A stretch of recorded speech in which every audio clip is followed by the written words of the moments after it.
Assalamualaikum warahmatullahi wabarakatuh. Nama saya Nurlaila Amalina. Hari ini saya akan terangkan tentang kedudukan Islam dalam perlembagaan.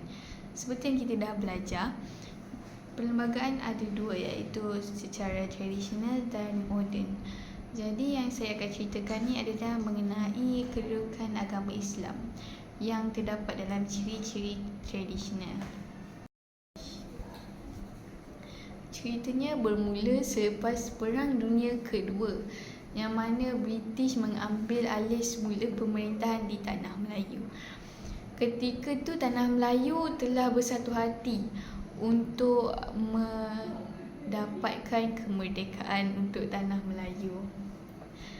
Disebabkan itu, British telah menubuhkan satu badan yang bernama Suruhanjaya Red.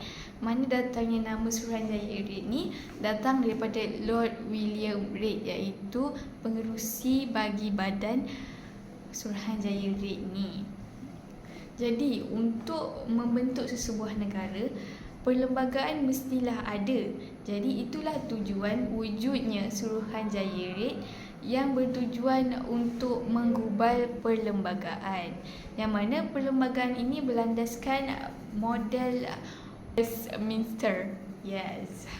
Nak dijadikan cerita, pada ketika Suruhanjaya Red ni ditubuhkan, seperti yang kita telah tahu, ahli dalam Suruhanjaya Red ni tak ada seorang pun wakil daripada Tanah Melayu. Semuanya luar Tanah Melayu, British, India, Pakistan, Australia.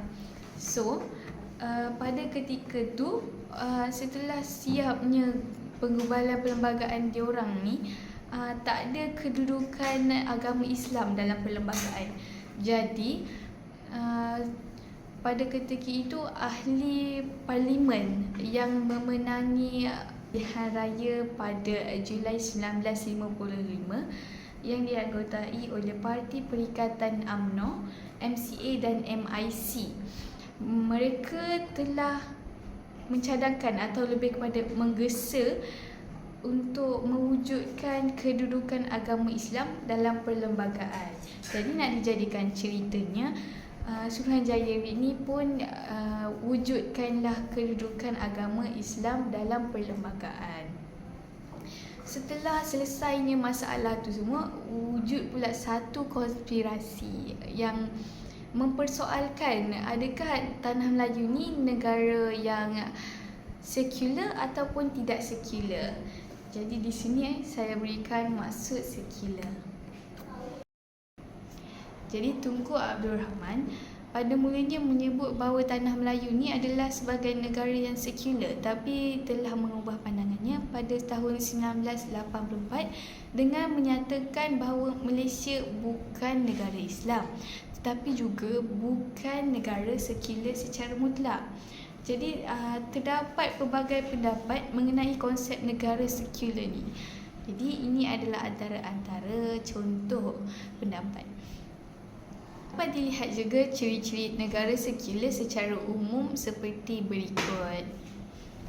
Kesimpulannya, Malaysia adalah sebuah negara yang bukan sekular, kerana di sini menyatakan bahawa negara sekular mengamalkan pemisahan agama dalam pemerintahan.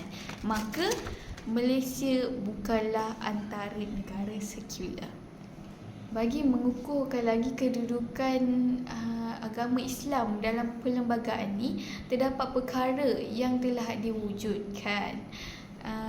Ini adalah antara contoh perkara yang ada dalam perlembagaan. Antaranya adalah perkara 3/1 dalam perlembagaan, menyatakan bahawa Islam adalah agama bagi persekutuan, tetapi agama-agama lain boleh diamalkan dengan aman dan damai di mana-mana bahagian persekutuan. Hal ini bertujuan bagi menjamin kedudukan orang bukan Islam serta menjamin perpaduan rakyat berbilang kaum dan agama di Malaysia. Maksud daripada perkara ini menyatakan bahawa Malaysia menjadikan Islam sebagai agama persekutuan, tetapi Malaysia tetap boleh mengamalkan agama selain Islam seperti Hindu, Buddha dan Kristian. Hal ini supaya dapat menjamin kedudukan orang bukan Islam ataupun kita dapat mengekalkan keamanan rakyat-rakyat kita yang berbilang kaum dan agama ini.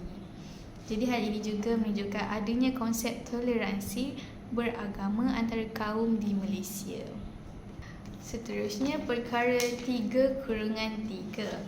Perlembagaan negeri yang tidak beraja seperti negeri Melaka, Pulau Pinang, Sabah, Sarawak dan wilayah persekutuan hendaklah masing-masing membuat peruntukan bagi memberi Yang di-Pertuan Agong kedudukan sebagai ketua agama Islam di negara itu.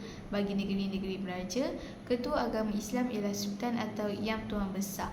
Maksud dari perkara ini adalah negeri-negeri yang tidak mempunyai raja, ketua agama Islam mereka adalah Yang di-Pertuan Agong. Jadi untuk negeri-negeri yang ada raja ni, Yang di-Pertuan Agong itu bukan dia punya ketua agama, tetapi Sultan ataupun Yang Tuan Besar. Seterusnya, perkara 11/4. Perlembagaan Persekutuan menyatakan bahawa undang-undang negeri dan berkenaan dengan wilayah-wilayah Persekutuan Kuala Lumpur, Labuan dan Putrajaya, Undang-Undang Persekutuan boleh mengawal atau menyekat pengembangan apa-apa doktrin atau kepercayaan agama di kalangan orang yang menganuti agama Islam.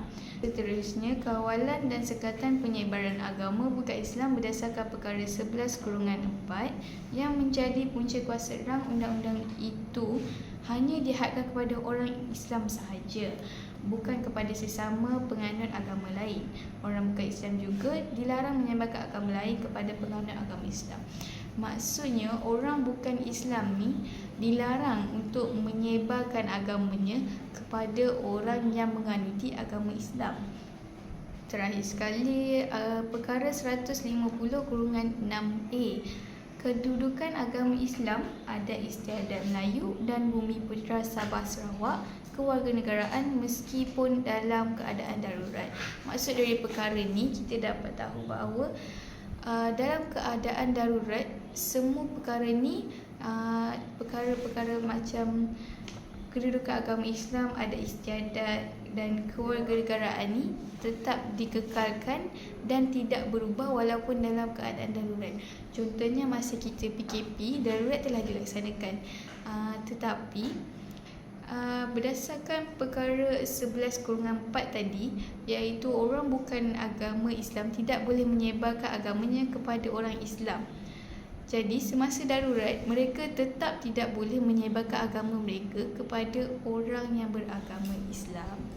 Kesimpulannya, kita dapat lihat bahawa agama Islam ni kedudukannya lebih kukuh dengan perkara-perkara yang diwujudkan